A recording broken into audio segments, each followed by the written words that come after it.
Yung mga impormasyon na mapapanood mo sa video na to, Paps, ay magagamit mo sa pag-aalaga ng hito para makaiwas ka o kaya hindi mangyari sa'yo yung mga problema na napagdadaanan ng mga hito growers. Panoorin mo, ikagaling mo na mag-alaga, kahit eksperto ka na mag-alaga. Kung greedy yung breeder, greedy yung ahente, malulugi tayo mga grow out sa concrete pond. Pag-uusapan natin yung 5 bagay na nakakaapekto sa ating magandang production o magandang harvest. Una, yung ammonia na pumapatay sa ating mga isda. Pangalawa, yung fungus na karaniwan na nararanasan ng ating mga farmers. Pangatlo, yung stress sa ating mga isda na humahantong minsan sa kamatayan. Pang-apat, yung pong cannibalism ng ating mga hito, yung nagkakainan sila. Panglima, yung pagkabansot. Yung 5 bagay na yan ang pag-uusapan natin mga paps, at kung ano yung maaari nating remedyo para maiwasan o makontrol natin etong mga sakit na dumadapo sa ating hito. Yung ammonia build up sa ating fish pond o sa ating fish tank, malimit ay nanggagaling sa una, overfeeding. Pag nagpapakain tayo ng ating mga isda tapos na-overfeed tayo, hindi nila nakakain lahat yan. Yung mga feeds na lumulubog dyan ay nako-convert yan to ammonia. Siyempre nabubulok yan sa ilalim, hindi na nila nakakain. So nagkukos yan ng ammonia dito sa ating pond at maging poison yan sa ating mga isda. Pangalawa, yung maruming tubig. Pagka polluted yung tubig natin sa pond, mapopoison yung ating mga isda. So simple lang gagawin natin mga paps. Simplehan natin. Kapag marumi ang tubig mo, overfeeding ka, maaaring mag-build up yung ammonia. So ang gagawin natin, panatilihin nating malinis yung tubig. Tubig is the key. Pangalawa, iwasan nating mag-overfeed. Yung natutuwa tayo na magpakain, pakain lang tayo hanggang hindi nila nakakain lahat. So iwasan natin yon. Kapag may ammonia ka na, polluted na yung tubig mo, ang susunod yan, fungus. Kasi magbi-build up na yung mga bad bacteria dito sa ating pond. Yung sinasabi nila na madaming lumot yung pond, nagkakafungus yung mga isda. Pag sobra-sobra na yung lumot, maaaring ganon. Mag-build up yung mga bad bacteria dyan na siya yung magiging cause ng fungus. Pero yung mga lumot-lumot na naan dyan, pag hindi naman masyado marami, nakakatulong din naman yan. Alam mo sa concrete pond, rough ito eh. Hindi naman siya talaga smooth eh. Ngayon, pag nakakaskas yung katawan na hito dito, kasi wala siyang kaliskis, ay nagsusugat siya. So, doon sa sugat niya, maaari doon pumasok yung bad bacteria. Kaya nagkakaroon ng fungus. Etong pond ko na to, open siya. Wala siyang bubong. Pero yung isang pond ko doon, merong bubong. So, pinagkukumpara ko kasi yan. Kapag walang bubong yung ating pond, ay mas mabilis ang build up ng ammonia tsaka yung mga lumot. Sa observation ko, ang walang bubong na pond ay madaling magkasakit ang isda. Bakit? Kasi yung sunlight direct dito, mainit ang temperature. Ngayon, pagdating naman ng gabi, malamig ang temperature. So, yung shifting ng temperature, hindi stable. Mainit, malamig. Ang ideal na temperature sa ating concrete pond dapat ay between 27 degrees to 31 degrees. Ngayon, kung ma-maintain mo dyan, maiwasan mo talaga dyan yung fungus build up. Kagaya nito, open area siya. Dito, mas madaling magkasakit yung ating mga isda. Ano ang solusyon natin dyan? So, simplehan lang natin ang paliwanag mga kapatid. Mas mainam na ang fish pan natin merong bubong para makontrol natin yung temperature. Otherwise, magkakaproblema tayo pagka madalas mag-fluctuate yung ating temperature. Pagka malaki yung variation ng fluctuation ng ating temperature sa pond, ay maaaring magkokos na yan ng mga sakit. Nandyan na yung ammonia kasi nandyan na yung fungus tapos yung stress. So yun yung mga iwasan natin kung meron pa tayong extra budget ay gawa natin ng bubong yung ating fish pond. Sa simpleng paliwanag, maintain recommended temperature sa ating fish pond, saka tubig is the key. Ang pinoproblema pa ng ating mga kasamang magsasaka sa hito farming in concrete pond ay yung tinatawag na stress. Titingnan natin yung mga causes ng stress sa ating mga isda. Una, maruming tubig.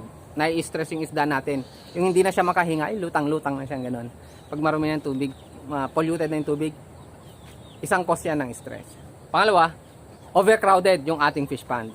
Kagaya nito, 3 meter diameter lang, tapos bigyan mo siya ng 2,000 fingerlings, overcrowded na yan. So, pagka overcrowded yan, may stress yung mga isda natin, kasi yung ibang maliliit na mabox out sila. Hindi rin na rin sila makakain ng tama. So, may stress sila. Tapos, madali pang mapollute yung tubig dahil nga marami sila. O ikaw man ang umihi at dumumi sa pandang ganito kung marami kayo. Di ba? Sa kulungan ng tao, pag masyado na silang siksikan, nagkakasakit din sila. Di ba? Tinutubuan sila ng kung ano-ano mga sakit. Ganon din sa isda natin. Pag masyado ng overcrowded yan, polluted na yan, madaling magkasakit yan. So, mai-stress sila. Cause pa ng stress yung underfeed.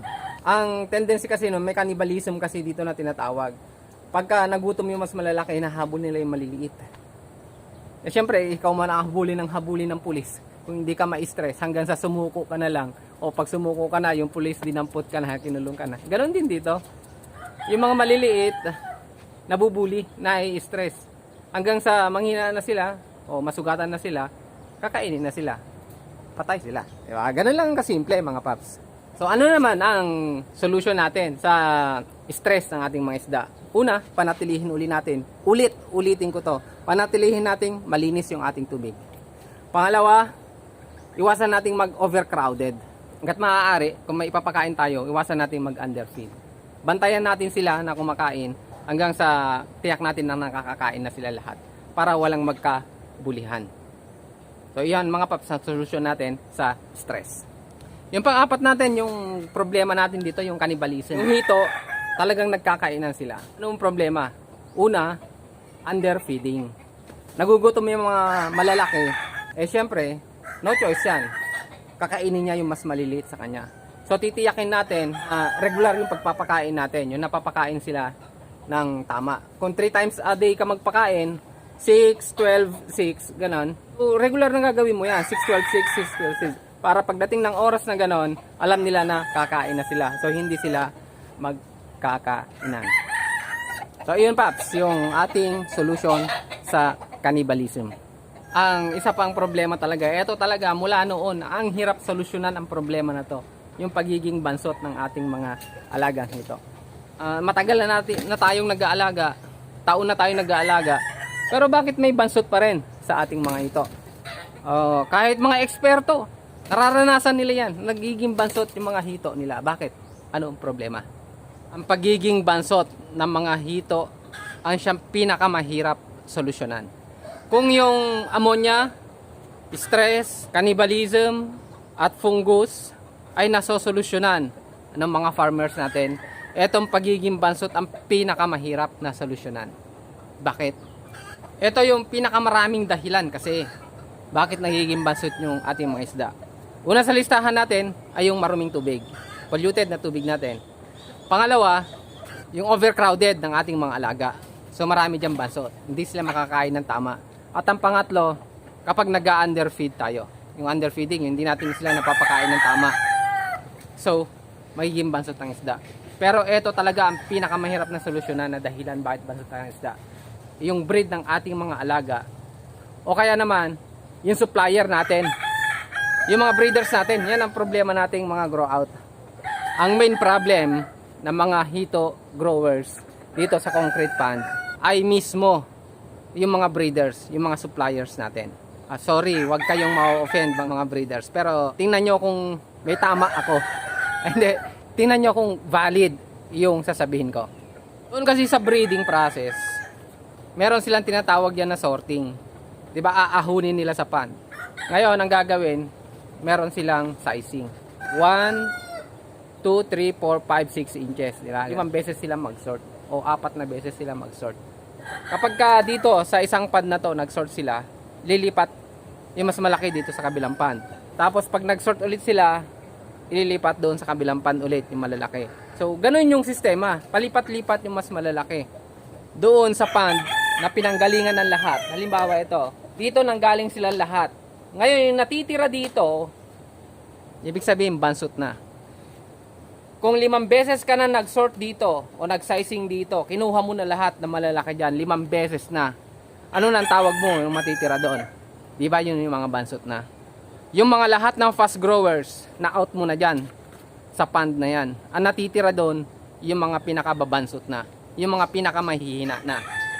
Ngayon, nabenta mo na lahat yung mga fast growers mo. Sabihin natin, sizes 5, 6, 4, 5, 3, 4. Ang natitira na doon yung mga 2 inches. Iyon na yung problema dyan, Paps. Natitira na doon sa pond, iyon ang mapunta sa'yo pag bumili ka. Problema na yan.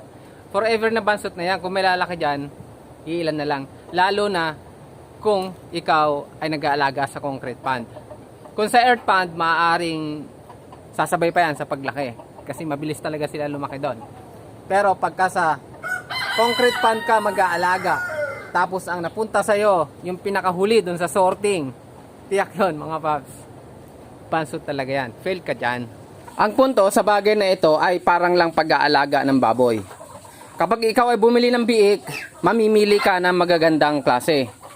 Ngayon, doon sa mga magkakapatid na baboy na yan, meron talaga dyan na bansot, yung hindi lumalaki. Ngayon, iyon yung matitira doon sa may-ari. Iyon, sacrifice na ng may-ari no, nung may-ari doon, ang mag-aalaga na yan at hindi na yan ibebenta para alagaan ng kanyang mga customer. Ganun ang puto natin mga paps. Yung maghihito din sana, ganun. Yung alam niya na bansot, yung pinagpili-pilian na, ay hindi na rin sana niya i-dispose. Kasi alam natin, kawawa naman yung makakasalo ng mga bansot na hito. Kahit napakagaling mo na mag-alaga, kahit eksperto ka na mag-alaga, mababansot pa rin yan sa concrete pond. Kung greedy yung breeder, greedy yung ahente, lugi tayo mga grow out sa concrete pond. Kaya ang pakiusap natin sa mga breeders saka yung mga agents, bigyan tayo ng tamang quality. Doon sa quality fingerlings talaga. On hand ako na nag-aalaga ng hito. Kaya hindi ako magbibigay ng mga false informations. Maliban na lang kung magaya ako sa iba. For the views nga, ika nga. Bibigyan ako ng legit informations based on my experience. Salamat.